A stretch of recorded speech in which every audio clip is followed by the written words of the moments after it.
ठास दास की आस बस श्वास श्वास परवास।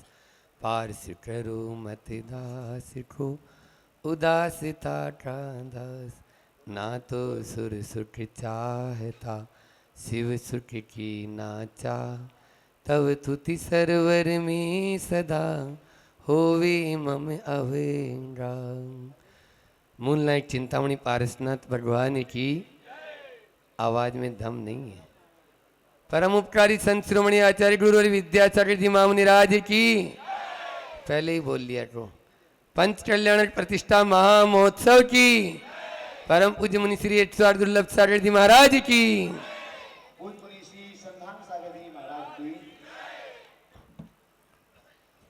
आज तो शोर का दिन है कि नहीं है?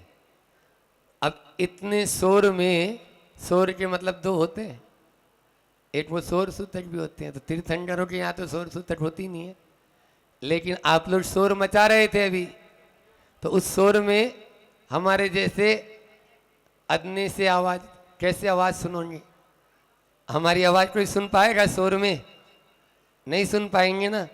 इसलिए पहले तो यही सोच रहे थे, महाराज जी भी विचार कर रहे थे कि आज अभी सवेरे रहने दे, क्योंकि शोर ज़्यादा हल्ला गुल्ला होएगा, इनको करने दो।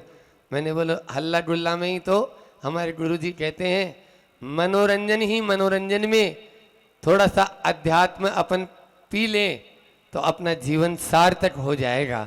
बस उसी मनोरंजन में आपको आत्मा की ओर भी दृष्टि रखनी है, तभी हम उन तीर्थंकर प्रभु का जो जन्म कल्याण के यहाँ मना रहे हैं वह सार्थक हो जाएगा। क्योंकि मनोरंजन में मन का भंजन न हो, मन का रंजन हो, तभी वह रंजायमान होगा। और आत्मा में जब रंजायमान हो जाता है तो फिर कहना ही क्या होता है। प्रभु का यह जन्म कल्याण आज पार्थिव जो शरीर है, उस पार्थिव शरीर का अंतिम यह जन्म है। अब इसके बारे में कोई भी जन्म वो नहीं लेंगे, इसीलिए तो इसको जन्म कल्याण की सार्थकता दी है। और इतना ही नहीं, केवल मात्र तीर्थंकरों का जब जन्म होता है उसी को ही जन्म कल्याण कहते हैं। बाकी तो और भी ऐसे हैं जिन्होंने उसी भाव में मोक्ष को प्राप्त किया, लेकिन उनका जन्म कल्याण नहीं मनाया जाता। केवल मात्र तीर्थंकरों का जन्म कल्याण मनाया जाता है, क्योंकि इस जन्म के साथ में प्रकृति का कण कण पुलकित हो उठता है, रोम रोम आनंद हर्ष उल्लास से उल्लसित हो जाता है, ऐसे तीर्थंकर प्रभु के जन्म के समय। इसलिए तीर्थंकर प्रभु का यह जन्म है। इस जन्म में अनेक मंद मंद वायु बहना, शीतल वायु बहना, सुगंधित वायु बहना, ये सब अतिशय घटित होते हैं। कल मैंने बताया था भगवान के अरिहंत प्रभु के कितने अतिशय होते हैं बोलो? 46 मूल गुण होते हैं। उन 46 मूल गुण में 34 तो अतिशय होते हैं। समझ में आया? 34 अतिशय, 8 अष्ट प्रातिहार्य और 4 अनंत चतुष्टय। देखो पाठशाला की बहन बोल रही है। इसीलिए ये 46 मूल गुण, उनमें से 34 में भी 10 जो अतिशय होते हैं वे जन्म के अतिशय होते हैं। काय के अतिशय? जन्म के अतिशय होते हैं। उन 10 जन्म के अतिशय के साथ में अपनी बात को आगे बढ़ाता हूं। अतिशय रूप सुगंधितन नहीं पसेव निहार, प्रिय हित वचन अतुल्य बल रुधिर श्वेत आकार, लक्षण ससरु 8 रु समचतुष्ट संस्थान, वज्र वृषभ नाराच जुत ये जन्मत 10 जान। आचार्य पूज्यपाद ने नंदीश्वर भक्ति में भी इनको संस्कृत के माध्यम से उल्लेखित किया है। और ये 10 अतिशय जन्म के साथ ही घटित हो जाते हैं। अत्यंत सुंदर रूप, प्रभु का रूप ऐसा होता है जिस रूप के आगे अन्य कोई रूप नहीं होता है। क्योंकि भट्टामर में आचार्य मानतुंड क्या कहते हैं बोलो? ये शांत राग रुचि भी परमाणु विश्वम निर्मापित त्रिभुवने के ललाम भूत। तावन्त एव चलुते प्रणव पृथिव्याम यत्ते समानम अपरम नहीं रूप। पढ़ते हो नहीं पढ़ते हो? पढ़ते तो है महाराज, लेकिन बस गाड़ी की तरह पढ़ देते हैं, सीधे सीधे ट्रेन की तरह चली जाती है गाड़ी। इस धरती पर जितने परमाणु हैं उतने परमाणु सारे के सारे जो उत्कृष्ट परमाणु हैं उनके द्वारा प्रभु आपकी देह निर्मित हो गई, इसलिए अब दूसरा कोई बन ही नहीं सकता। वर्तमान में आचार्य विद्यासागर जी महाराज हमारे गुरुवर को देखें तो ऐसा ही रूप देखने को मिलता है कि थे जितने परमाणु वो सब लग गए गुरु जी के बनाने में, तो उनके समान दूसरा होगा कैसा। अरे मनुष्यों की बात तो छोड़ो, पशु पक्षी भी थिरक कर ठहर जाते हैं उनके रूप को देखने के लिए, उनके उस लावण्य रूप, उनके उस आकर्षक रूप, उनके उस जो खींच लेता है सहज ही अपनी ओर, ऐसा सुंदर अतुल रूप उनको प्राप्त होता है। फिर सुगंधित शरीर आप लोग डिओडेंट के माध्यम से दिन भर लगाने में लगे रहते हैं, अपने इत्र गुलेल है क्या फुलेल सब लगाते रहे, फिर भी बदबू ही मारता है, लेकिन उनके शरीर से कभी बदबू नहीं आएगी। ऐसा अत्यंत सुगंधित शरीर, पसीना नहीं पसेव, पसीना नहीं आना, उनको पसीना नहीं आता है, कितनी भी गर्मी पड़ो पसीना नहीं आएगा। फिर निहार नहीं निहार, निहार नहीं होता है। एक संस्मरण याद आ रहा है, ईसरी में आचार्य श्री जी थे सन 1983 का चातुर्मास का हुआ, ईसरी में हुआ। और उस समय आचार्य श्री जी के पास में कलकत्ता के एक वैद्य आया करते थे, ब्राह्मण थे जाति से, और वो वैद्य आए जब उन्होंने जैन धर्म के बारे में भी जानते हैं, वो लोग भी जो पढ़े लिखे लोग होते हैं वो सब दर्शनों का अध्ययन करते हैं, तो उन्होंने आचार्य श्री जी से पूछा, आचार्य श्री जी और सब बात सही है, लेकिन आपके तीर्थंकरों का आहार होता है और निहार नहीं होता, ये बात समझ में नहीं आई। इनकमिंग हो, आउटगोइंग बिल्कुल भी ना हो, तो ये समझ में नहीं आ रही है। अभी ताली नहीं, अभी ताली अब बजाना जब आपको पूरी बात समझ में आ जाए। तो हमारे समझ में नहीं आ रही कि उनका निहार नहीं होता है। आचार्य श्री तो आचार्य श्री जी वो तो बिना रुके तुरंत बोलते हैं, ऐसे लोगों से तो बात करने में। तो बोले एक बात बताओ, आप लकड़ी जलाते हैं? हाँ। तो राख होती है? बोलो वही तो बोल रहे हैं। अब और ज्यादा उनको अपनी बात पुष्टि मिल गई, लकड़ी जलाते हैं राख होती है। अच्छा बताओ, अपन 1 किलो लकड़ी जलाएंगे कितनी राख होगी? 50 ग्राम के आसपास। अच्छा 10 किलो जलाएंगे तो ज्यादा हो जाएगी राख, 1 किलो हो जाएगी, है ना। अच्छा थोड़ी लकड़ी जलाएंगे तो थोड़ी राख होती है, ज्यादा लकड़ी जलाएंगे तो ज्यादा राख होती है। अच्छा ये बताओ, कपूर जलाएंगे तो कितनी क्या बचेगा? बोले कुछ नहीं बचा। अच्छा 50 ग्राम कपूर जलाएं तो, 5 किलो जलाएं तो, 50 किलो जलाएं तो, 500 किलो जलाएं तो कुछ भी नहीं बचेगा। बस तीर्थंकर प्रभु की जठराग्नि ऐसी ही होती है, उसमें कुछ भी डालो सब भस्म हो जाता है। हमारे गुरुजी की भी आपको बता दूं खास बात है, वो आहार लेते हैं लेकिन उनका निहार बहुत अल्प होता है। ये स्वस्थता की पहचान है। हम लें और बहुत कम आउट हो, यह उसी का हो सकता है जिसकी जठराग्नि बहुत मजबूत होती है, जिसकी जठराग्नि बहुत मतलब प्रज्वलित होती है। इसलिए मंदाग्नि वाले जो होते हैं वो हमेशा पेट के रोग की शिकायत ही मिलती रहेंगे। तो तीर्थंकरों को ऐसा कभी भी कल्पना भी नहीं हो सकती है। इस प्रकार से उनका आहार होता है, निहार नहीं होती है, निहार नहीं होता है। फिर हित मित और प्रिय वचन, ये 5वीं उनका यानी जो है अतिशय है। और अतुल्य बल, अतिशय का मतलब ही है जो अन्य में नहीं पाया जाएगा, अन्य में नहीं पाया जाएगा। अतुल्य बल के धनी होते हैं, ऐसा बल होता है उनमें कि अच्छे अच्छे पिछाड़ दिए जाते हैं। आप लोगों को मालूम है कि भगवान महावीर स्वामी के कितने नाम? 5 नाम है ना। श्रीवीर माँ अतिवीर सन्मति नायक हो, जय वर्धमान गुणधीर। आप तो पूजा की 2 पंक्ति याद रख लो हमेशा, 5 नाम याद मत रखो, मैं तो बोलता हूँ बच्चों को ऐसे ही पढ़ाते हैं हम पाठशाला में, तो वही अपना यहाँ पर है। तो वीर नाम कैसे पढ़ा? वीर नाम ही ऐसे पढ़ा, क्यों? क्योंकि वो बचपन में भी शेर से लड़ने, शेर से भी और ज्यादा होता है अष्टापद, जिसके 4 पांव ऊपर होते हैं 4 नीचे, उससे भी भिड़ जाते थे। जिस प्रकार से कहते हैं कि गौतम बुद्ध सिद्धार्थ जब थे तब उन्होंने उस अष्टापद के दांत गिन लिए थे, उसी प्रकार से भगवान महावीर तो उनसे कई गुना आगे थे। ऐसे अतुल्य बल के वे धनी होते हैं। फिर दूध के समान उनका रक्त श्वेत होना, आज का विज्ञान नहीं मानेगा।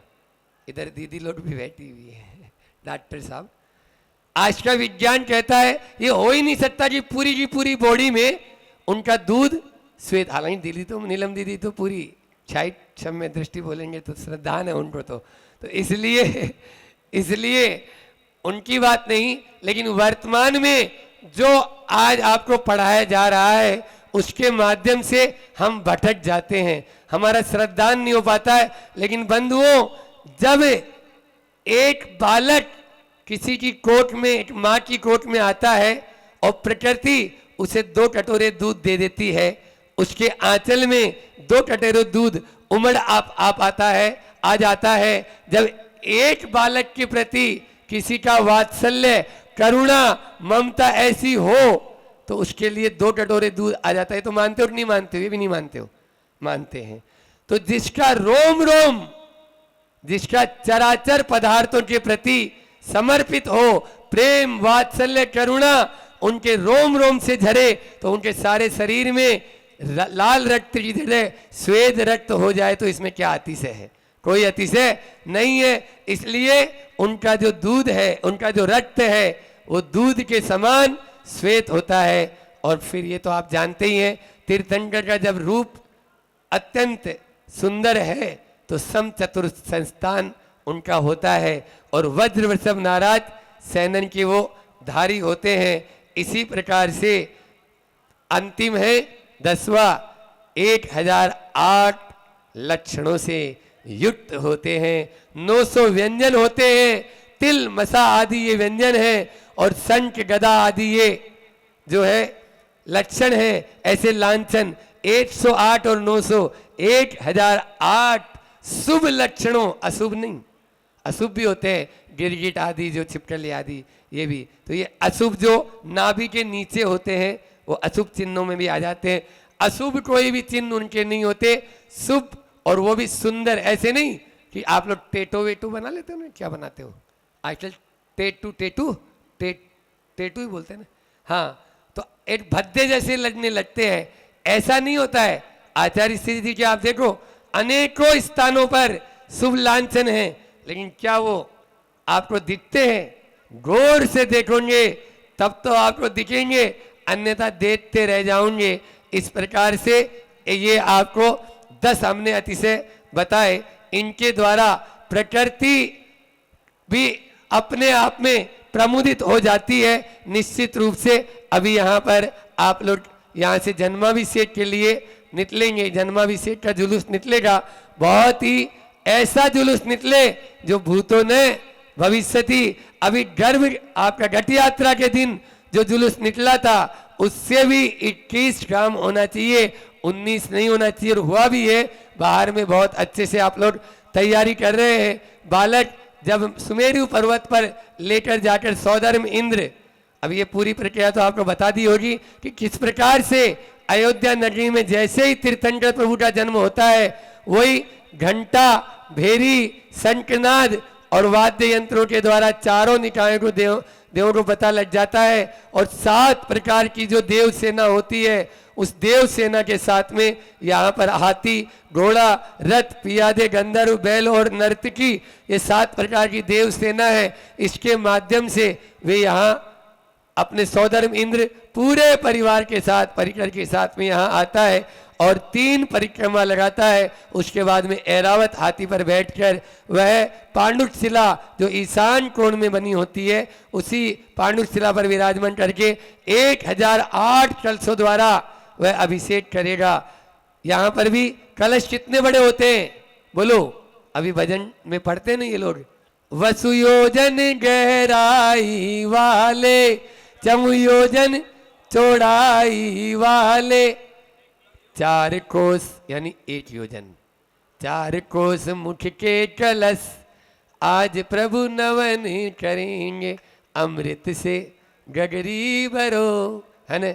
लेकिन मैं उस अभिषेक की, अभी इस अभिषेक की बात नहीं कर रहा हूँ, वैसे जन्माभिषेक भी करो आप लोग बहुत आनंद और उत्साह के साथ में। अभिषेक भी 5 प्रकार का होता है, यदि प्रकरण आ गया तो बता देता हूँ। एक होता है राज्याभिषेक, जब अभी तीर्थंकर प्रभु दीक्षा लेंगे कल, उसके पहले राज गद्दी पर बैठेंगे, राज्याभिषेक। फिर दीक्षा लेंगे तो दीक्षाभिषेक। तीसरा होता है जन्माभिषेक, और ऊपर जो देवों में जैसे ही जन्म लेते हैं तो देवाभिषेक। और जब पंच कल्याण पूरे हो जाएंगे और पंच कल्याण से युक्त जो प्रतिमा होती है, जो जिनेंद्र भगवान बन जाते हैं, उसका नाम है जिनाभिषेक, जिनाभिषेक, ठीक है ना। तो इस प्रकार से फिर कभी बात करेंगे और अभिषेक के बारे में तो आपको बताएंगे। और इसके साथ में ही महिलाएं, आपके नंदीश्वर भक्ति में ही आता है, नंदीश्वर भक्ति जो है उसी में पूज्यपाद में आचार्य भगवान कहते हैं कि अभिषेक प्रेक्षणिका, देवलोक होता है ना, वहाँ अभिषेक प्रेक्षणिका होती है, जहाँ इंद्राणियाँ मंगल पात्र लेकर मंगल गान करती है और इंद्रलोक अभिषेक करते हैं और इंद्राणियाँ देती है। ये सब परंपरा आज की नहीं, आचार्यों से चली आ रही है। मैं किसी की परंपरा पर आघात नहीं करूंगा और बोलूंगा भी नहीं, क्योंकि ये सब अछेरे हैं, इन पर बोलना ही गलत है। लेकिन फिर भी जिन्होंने आज तक किया नहीं, वो करने की कोशिश करना नहीं, और जो कर रहा है जहां पर, उसको बोलने की कोशिश आप नहीं करें, समझाने की कोशिश न करें। दोनों में वात्सल्य और प्रगाढ़ बनता चला जाएगा। इतने ही तो हम हैं और उसमें भी बढ़ जाएंगे। तो निश्चित रूप से मैं तो कहता हूं, पंथ को नहीं पथ को देखो, पंथ को नहीं पथ को देखो। भगवान महावीर स्वामी के, भगवान आदिनाथ स्वामी के उस पथ को देखो और आगे बढ़ते चले जाओ, आगे बढ़ते चले जाओ। हम निश्चित रूप से बहुत आगे बढ़ते चले जाएंगे। इसलिए निश्चित रूप से आज मध्याह्न में भी अभी फिर से रखा है, अभी इतना ही रखते हैं। मध्याह्न में जैसा अभी रेखा दीदी बता रही थी कि उपनयन संस्कार, और डॉक्टर नीलम दीदी भी आज यहाँ पर बच्चों का जो बाल चिकित्सा जांच शिविर जो निःशुल्क रहेगा, बहुत ही अच्छे उनका हाथ है।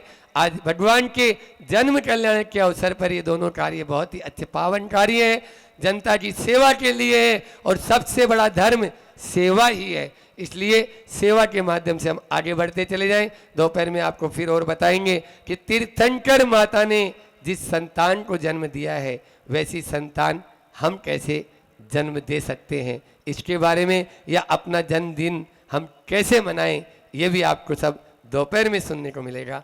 अभी इतना ही रखेंगे। बोलिए अहिंसा परमो धर्म की, आचार्य गुरुवर विद्यासागर जी महामुनि राज की।